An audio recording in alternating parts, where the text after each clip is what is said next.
los encarcelamientos como el que estaba viviendo en ese justo momento de escribir la carta.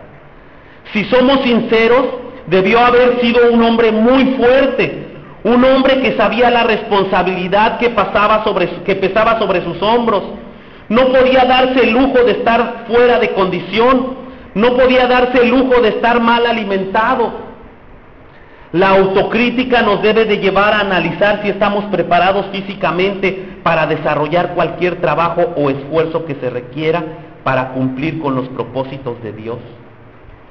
No debemos confiar en el estado actual de nuestro cuerpo o del estado de nuestra fortaleza física o de nuestra apariencia. Debemos reflexionar en qué ámbito de la vida el Señor me quiere usar y si estoy preparado físicamente para ejercerlo. Debo analizar si estoy preparado para un esfuerzo de resistencia física en una jornada larga y extenuante. Debo analizar si estoy preparado para hacer un esfuerzo físico en algún momento que se requiera ayudar en una emergencia. Debo analizar si mi aspecto físico puede ser una limitante para reflejar confianza a los demás. Debo también analizar si mi salud física puede ser también una limitante para servir al Señor. No confío en mi cuerpo, aunque tengo capacidad, dice Pablo. No por eso debo de poner en primer plano de la vida el cuidado de mi cuerpo, ni caer en excesos. La autocrítica debe de ser si estoy en uno de los dos extremos. ¿Me excedo en el cuidado o lo tengo totalmente descuidado? Sin perder de vista mi cuerpo, sin perder de vista que mi cuerpo es solo un instrumento. ¿Estás mal alimentado? ¿En el sentido de que estés muy débil? ¿O estás mal alimentado con un exceso demasiado de comida? No podemos, si vamos a servirle a Dios, no podemos descuidar ninguno de los dos aspectos. Cuando le vamos a servir a Dios, vendrán jornadas de mucho trabajo, muy pesadas. Y si no estamos acostumbrados a ejercitarnos, nos vamos a vencer rápidamente. Mucha gente de verdad cree que cuando uno viene a la espiritualidad, debemos olvidar totalmente el cuerpo. Discúlpenme, pero es cuando más lo debemos cuidar. ¿Cómo le vamos a servir a Dios? No es lo mismo una computadora con, yo no conozco mucho, de 80 gigabytes, ¿se dice bien, Enrique? De 80 gigas que una de 500, no es lo mismo, ¿verdad? Una de 80 ahí tengo que esperar de no sé cuánto tiempo para que lea ahí mi mensajito. Una de 500, rápido lo aparece. ¿Cuál me va a servir mejor? La que tiene más capacidad. Dios también va a escoger a ver qué instrumento tiene una mejor capacidad. ¿Quién le sirve mejor? ¿Uno que está apto o uno que no? Otra cosa de lo que no debo de confiarme es de mi estatus social. Dice Pablo, el versículo 5, circuncidado al 8º día, del linaje de Israel, de la tribu de Benjamín, hebreo de hebreos en cuanto a la ley, fariseo. ¿Sabían que esta es la carta de presentación, la tarjeta de presentación de Pablo? Esto impactaba, en ese tiempo impactaba de una manera tremenda. Se le abrían las puertas por todos lados con esa presentación a Pablo. Pablo tenía ante la sociedad una imagen impecable. Incluso, como decía, esta era su carta de presentación que usó en muchas ocasiones para abrirse paso o para salvarse de situaciones difíciles. Cumplía con todos los aspectos importantes de la sociedad. Cubría los requisitos religiosos, las cartas familiares de sangre pura judía y un alto grado de estudios. No cualquiera lograba el grado de fariseo, déjenme decirles. No cualquiera. era mucho estudio, era mucho sacrificio, y Pablo lo tenía. Este hombre estaba bien preparado en todos los aspectos de la vida. Un cristiano debe cubrir también todos los aspectos sociales que requiere desenvolverse en nuestra sociedad. Debemos ser personas preparadas en todos los aspectos: intelectual, moral, legal. Solo una persona preparada puede tener acceso a todo estrato social. No debes confiarte del estado social actual que tienes. La autocrítica nos deja ver qué tan preparados y responsables estamos siendo para abrir paso al Evangelio en cualquier lugar que estemos, con cualquier tipo de persona. Debo ser sincero y reconocer en qué nivel de cultura y conocimiento estoy. No se trata de avergonzarnos si tenemos un nivel bajo de escolaridad.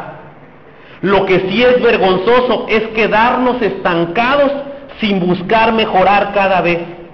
El mundo actual requiere que los cristianos estemos preparados y conozcamos de tecnología, de avances científicos, de las diferentes corrientes de pensamiento. Un cristiano no puede conformarse con conocer solo a sus vecinos, a sus familiares o a sus compañeros de trabajo. Debe atreverse a ser social y hacer crecer su círculo de influencia. Entre más preparados estemos, más personas podremos alcanzar para Jesús. Los cristianos nos quedamos encerrados en nuestra burbuja. Hay iglesias que se conforman con las personas que asisten cada domingo. Y cuando llega alguien nuevo hasta lo ven raro. Es más, es difícil que lo acepten. Nuestro círculo social siempre debe estarse renovando. No nos debemos encasillar a nuestro trabajo, a nuestra familia, a la cuadra de donde vivimos. Cuando servíamos en la correccional para menores, era sorprendente como muchos muchachos, muchos de los que estaban ahí encarcelados, nunca habían salido de su colonia. Eso es increíble. ¿Cómo es posible que no haya salido de su colonia? ¿Se pueden imaginar que hubiera un muchacho de 15 años que no haya pasado de aquel lado de la Cabá? ¿Se pueden imaginar eso? Pues en la cárcel hay mucha gente así, que nunca ha salido más allá. Por eso se conforman con lo que tienen y aprenden lo que en su círculo hay. Cuando nosotros salimos de donde vivimos, cuando salimos a ver cosas diferentes, cosas nuevas, nuestra mente también se hace más grande. Nuestras ambiciones van creciendo. Nuestras necesidades igual. No es que sea malo. Tenemos que ir creciendo, sí, bajo los valores del Señor. Pero tenemos que irnos preparando para ir alcanzando a más y más personas. Hay iglesias que se conforman con solo alcanzar a la gente más baja, a la gente más pobre. ¿Es malo? No. Pero los ricos también tienen derecho de ir al cielo. La clase media baja, todo mundo tiene derecho a hacerlo. Pero, ¿saben por qué muchos no van a la clase alta? Porque no están preparados, porque tienen miedo, porque tienen inseguridad. Alguna vez conocí a una señora que se convirtió a través de un hombre valiente. Nunca lo conocí, pero ese era su jardinero. Una señora con una mansión enorme, y ese jardinero no tuvo temor de compartirle a la señora. Esa señora nunca se imaginó lo bien preparado que estaba ese jardinero. Si no se trata de en qué trabajo, no se trata a qué me dedico, se trata de que no debo de conformarme con lo que tengo ahora. Se trata de que Dios quiere que yo cada vez esté más preparado, que cada vez sea un mejor instrumento para Él, que no nos quedemos y nos conformemos con lo que somos ahora. No debo conformarme tampoco con lo que pienso. Dice el versículo 6, en cuanto al celo, perseguidor de la iglesia. En cuanto a la justicia que la ley exige, intachable. Pablo menciona que su celo, su deseo anhelante era perseguir a los cristianos y matarlos. Ese era Pablo antes de tener un encuentro con Jesús. Que se esforzaba en lo extremo para cumplir la ley, lo contrario de lo que ahora estaba predicando. Ya no la ley, ahora Jesucristo. Él estaba seguro de lo que creía, era lo que desde niño le habían enseñado, y al igual que el resto de los fariseos, se resistía a creer en que Jesús era el Mesías. Muchas veces creemos que ser firmes es cerrarnos a cualquier pensamiento diferente y tratar de defender el mío a capa y espada. Justo eso era lo que Pablo había hecho en el pasado. A Pablo no le convenció ni la teología ni las palabras. No podía concebir algo que su razonamiento no le permitía entender. Nuestra mente se resiste a aceptar algo diferente a lo que está acostumbrada. Lo que hizo que Pablo cambiara de una manera tan radical fue un encuentro con Jesús. La experiencia de sentirlo, de saber que está vivo. Pablo permitió que Jesús cambiara su mente y su perspectiva de la vida. Muchas veces, ya estando en el cristianismo, nos cuesta trabajo cambiar nuestra manera de ver y de vivir la fe, y nos aferramos a lo que pensamos. En el ejercicio de la autocrítica debemos analizar si mi mente está impidiendo que el Señor haga su obra en mí, si me estoy cerrando a experimentar esa nueva vida, esa nueva manera de ver el mundo, esa nueva manera de experimentar mi relación con Dios. No permitamos que nosotros mismos seamos el obstáculo para tener una vida plena. Permitamos que el Señor haga la obra. A mí me llamó tanto la atención cuando estaba estudiando esto. Nunca me había puesto a pensar que Pablo había sido aferrado a sus creencias. Había seguramente escuchado hablar de Jesús. Yo no sé si lo escuchó hablar en persona, a lo mejor era muy joven, no sé. Pero escuchaba hablar a los cristianos y los perseguía para matarlos. A mí me pasaba algo similar. Yo no los mataba, nunca me eché a ninguno.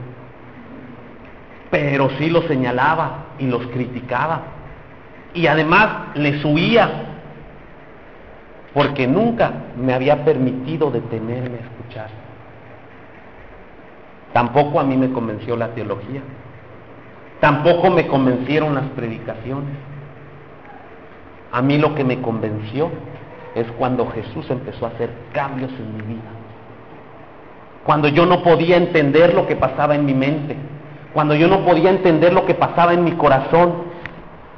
Y después, cuando ya me encontré con la Biblia y cuando encontré cosas que no podía creer, un día Dios me dejó ver que era más fácil hacer retroceder el sol que cambiarme a mí.